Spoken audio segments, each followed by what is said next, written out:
আমাদের মন জিনিসটা তো বেশ শক্তিশালী তাই না? কিন্তু কখনো ভেবে দেখেছেন এই মনটাই আমাদের সবথেকে বড় শত্রু হয়ে উঠতে পারে আর আমাদের এমন এক পরিণতির দিকে ঠেলে দিতে পারে যাকে আমরা সবচেয়ে বেশি ভয় পাই। চলুন আজ এই বিষয়টা নিয়ে একটু গভীরে যাওয়া যাক, কিভাবে অতিরিক্ত চিন্তা আমাদের ভাগ্য হয়ে বাড়ায়। ব্যাপারটা অনেকটা এরকম। ধরুন একটা ছোট্ট নেতিবাচক চিন্তা, এটা অনেকটা একটা বীজের মতো, যা মনের ভেতরে যদি একবার বাড়তে শুরু করে তাহলে এক বিশাল গাছে পরিণত হতে পারে। আর সেই গাছের ছায়ায় আর কিছুই ঠিকমতো দেখা যায় না। কিন্তু প্রশ্নটা হলো, সেই ভয় কি শেষ পর্যন্ত আমাদের ঠিক সেখানেই নিয়ে ফেলে যেখানে আমরা একদমই যেতে চাই না? বেশ অদ্ভুত একটা ধাঁধা, তাই না? চলুন এই ব্যাপারটা বুঝতে একটা ছোট্ট গল্প শোনা যাক। গল্পটা এক রাজার আর তার এক ভয়ঙ্কর স্বপ্নের, যে স্বপ্নটা তার জীবনের মোড়টি পুরোপুরি ঘুরিয়ে দিয়েছিল। এক গভীর রাতে রাজা একটা কি বলবো, অদ্ভুত আর ভয়ানক স্বপ্ন দেখছেন। দেখলেন কি, তার সামনে একটা কুচকুচে কালো ছায়া দাঁড়িয়ে আছে। দৃশ্যটা দেখেই তো তার বুকটা ধড়াস করে উঠল। রাজা তো কাঁপা কাঁপা গলায় জিজ্ঞেস করলেন, কে তুমি?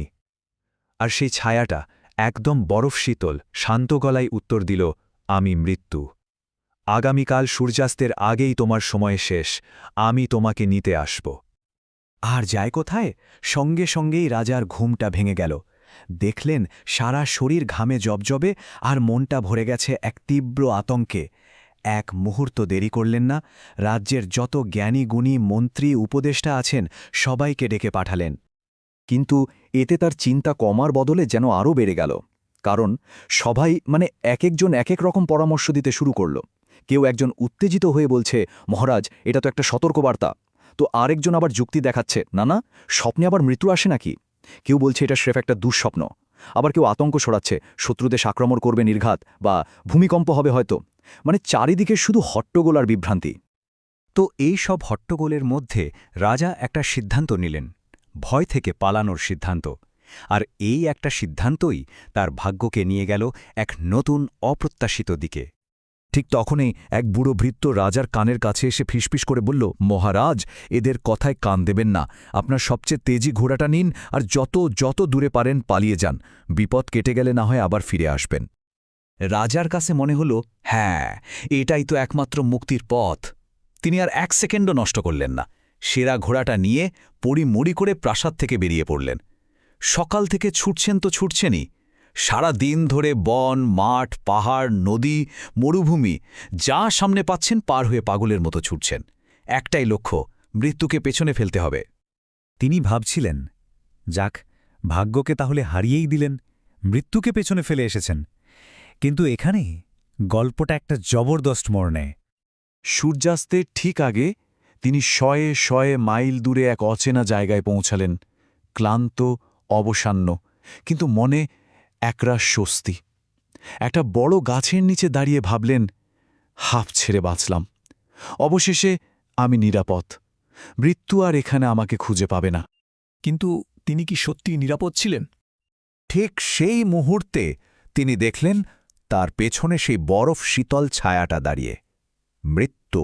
রাজা তো ভয়ে বিস্ময়ে চিৎকার করে উঠলেন, তো তুমি এখানেও? আমি তো এতদূর পালিয়ে এলাম।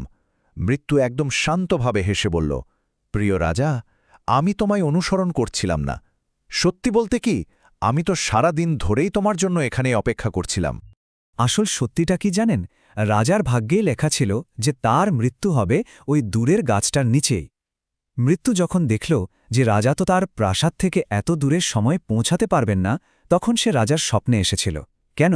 শুধু এটা নিশ্চিত করতে যে রাজা যেন ভয় পেয়ে দৌড়ে ঠিক সময়ে ঠিক জায়গায় পৌঁছে যান।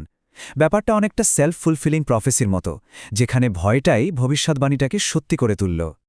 এই গল্পটা কিন্তু শুধু এক রাজার নয়, এটা আমাদের সবার, আমাদের মনের ভেতরের ভয় আর অতিরিক্ত চিন্তার গল্প।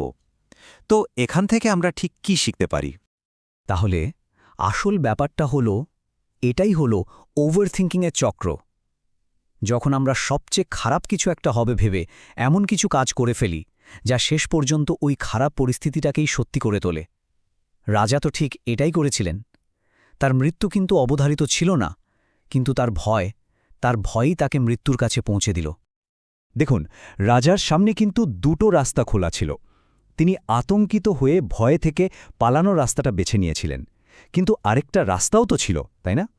তিনি পারতেন শান্ত থাকতে, পরিস্থিতিটার মুখোমুখি হতে আর পরিষ্কারভাবে চিন্তা করতে। ভয়কে স্বীকার করে, কিন্তু ভয়ের দ্বারা নিয়ন্ত্রিত না হয়ে। তিনি হয়তো অন্য কোনো সমাধান খুঁজে পেতেন। এই গল্প থেকে কয়েকটা খুব গুরুত্বপূর্ণ জিনিস কিন্তু শেখার আছে। 1 নম্বর, পালিয়ে যাওয়াটা কোনো সমাধান নয়, বরং এতে পরিস্থিতি আরও খারাপ হয়। 2 নম্বর, ভয় ছোট সমস্যাকেও অনেক বড় করে দেখায়। 3 নম্বর, চ্যালেঞ্জের মুখোমুখি হওয়াই ভয়কে কাটানোর একমাত্র উপায়। আর সবশেষে শান্ত আর ধৈর্যশীল থাকলে দেখবেন সমাধান নিজে থেকেই বেরিয়ে আসে। আসলে রাজার এই আতঙ্কটা একটা রূপক। এটা খুব স্পষ্টভাবে দেখিয়ে দেয় যে কিভাবে আমাদের নিজের মন আমাদের বিরুদ্ধে চলে যেতে পারে, আমাদের সবচেয়ে বড় শত্রু হয়ে উঠতে পারে। তার আসল শত্রু কিন্তু মৃত্যু ছিল না, ছিল তার নিধের লাগাম ছাড়া ভয় আর অতিরিক্ত চিন্তা। তাই শেষ প্রশ্নটা হলো, এমন কোনো ভাগ্য কি আছে যা থেকে পালানোর চেষ্টা করতে গিয়ে আমরা নিজেরাই নিজেদের অজান্তে সেই ভয়ের দিকেই ছুটে চলেছি? এটা কিন্তু আমাদের সবারই একটু ভেবে দেখার বিষয়।